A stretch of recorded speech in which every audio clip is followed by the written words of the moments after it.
Assalamualaikum warahmatullahi wabarakatuh. Jumpa lagi bareng saya Pak Bowo di channel kelas online, channel yang memberikan informasi pembelajaran bagi sobat belajar dimanapun Anda berada. Di video kali ini saya akan membahas mengenai jaringan pada akar, batang, dan daun. Ini juga masih video lanjutan dari video sebelumnya, yaitu tentang struktur dan fungsi jaringan pada tumbuhan. Nah, di video ini kita akan pelajari mengenai di akar itu ada jaringan apa saja. Di batang ada apa saja, di daun juga ada jaringan apa saja. Sebelum saya membahas, jangan lupa dukung channel ini untuk mendapatkan 2000 subscriber dengan cara mengklik tombol subscribe, like, dan juga share-nya. Apabila ada pertanyaan, silakan tulis di kolom komentar. Baiklah, langsung saja kita bahas mengenai jaringan pada akar, batang, dan daun.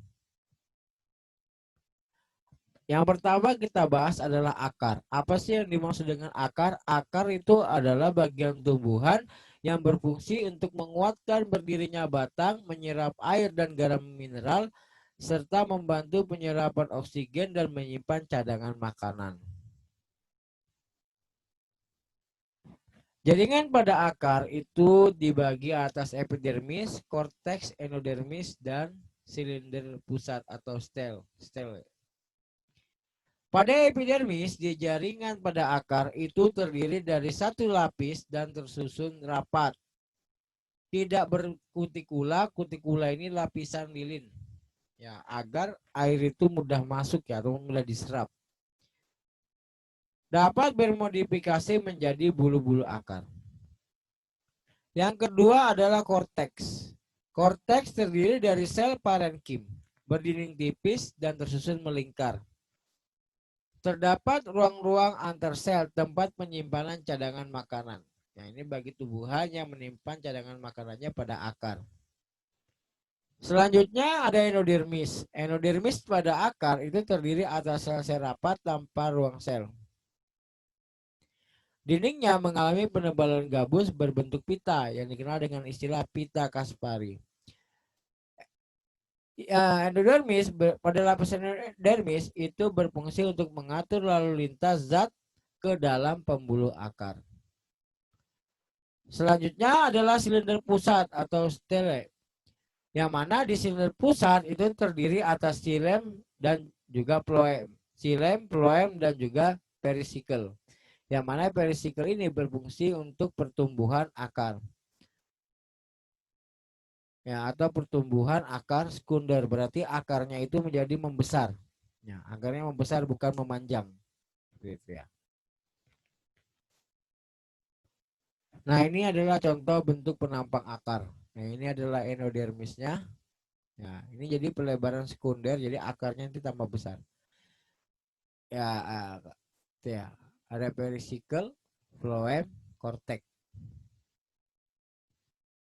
Nah, ini adalah gambaran dari akar.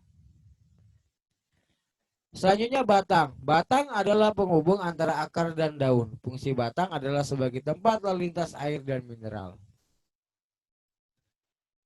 Pada batang ada empat jaringannya. Yang pertama ada epidermis, yang mana epidermis terdiri dari satu lapis sel yang tersusun rapat karena fungsinya tadi sebagai melindungi jaringan yang ada di bawahnya, maka dia tersusun rapat. Epidermis sering bermodifikasi menjadi trikoma. Trikoma itu semacam rambut-rambut. Ya, kalau yang paling besar itu bisa kita katakan semacam duri, atau duri itu merupakan trikoma yang besar. Dan stomata. Pada batang dewasa, stomata menghilang dan digantikan oleh lentisel. Kemudian korteks tersusun atas jaringan parenkim dan kolenkim. Jaringan kolenkim itu berfungsi untuk memperkuat dan menyokong tubuh, sedangkan jaringan parenkim itu berfungsi sebagai untuk menyimpan cadangan makanan. Lalu ada endodermis. Pada batang, endodermis tidak terlihat jelas dan hampir menyatu dengan korteks. Lalu ada silinder pusat. Pada batang terdiri atas xilem dan juga phloem serta perisikel yang berfungsi sebagai untuk kekuatan. Lalu ada empulur. Empulur merupakan parenkim yang terdapat di tengah-tengah stele yang berbentuk jari-jari empulur. Nah, jadi ada sebagai berkas angkutnya, ada perisikel dan juga ada empulur. Nah, ini adalah penampang batang. Ada phloem, xilem, cambium versicolor. Nah, ini yang saya katakan trikoma tadi. Nah, ini ya, semacam rambut-rambut. Atau kalau yang besar itu bisa kita kenal dengan istilah duri seperti itu ya. Duri. Next, daun. Daun adalah bagian tumbuhan yang berfungsi sebagai tempat fotosintesis. Foto berarti cahaya, sintesis adalah pengolahan. Maka pengolahan makanan dengan bantuan cahaya. Pada proses fotosintesis kita lihat daun itu bukan hanya membutuhkan cahaya tetapi juga membutuhkan klorofil. Ya, seperti itu. Jaringan pada daun itu ada tiga. Yang pertama adalah epidermis, yaitu lapisan lilin atau kutikula. Apa fungsinya? Yaitu mencegah terjadinya penguapan yang lebih besar. Sebagian bermodifikasi menjadi stomata, yang mana stomata itu sendiri tempat keluaran masuknya oksigen, karbon dioksida, dan juga air. Selanjutnya ada parenkim daun atau mesofil. Pada parenkim daun itu mempunyai banyak kloroplas dan ruang antar sel yang luas. Terbagi atas jaringan tiang atau parenkim palisade. Ini adalah parenkim yang merupakan tempat terjadinya fotosintesis. Serta jaringan bunga karang atau spons yang berfungsi untuk menyimpan hasil fotosintesis. Lalu kemudian ada zat pengangkut. Nah, fungsinya yaitu mengangkut garam mineral ke daun dan mengedarkan hasil fotosintesis. Jadi di daun juga ada bekas pengangkut ya.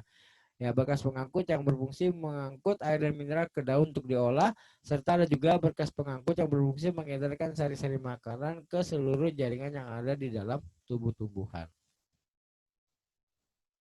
Nah, ini gambarnya ya. Ini namanya kutikula. Kutikula ini lapisan lilin. Ini parenkim perisade. Nah, dan parenkim spon. Oke, sekian dan terima kasih penjelasan kali ini mengenai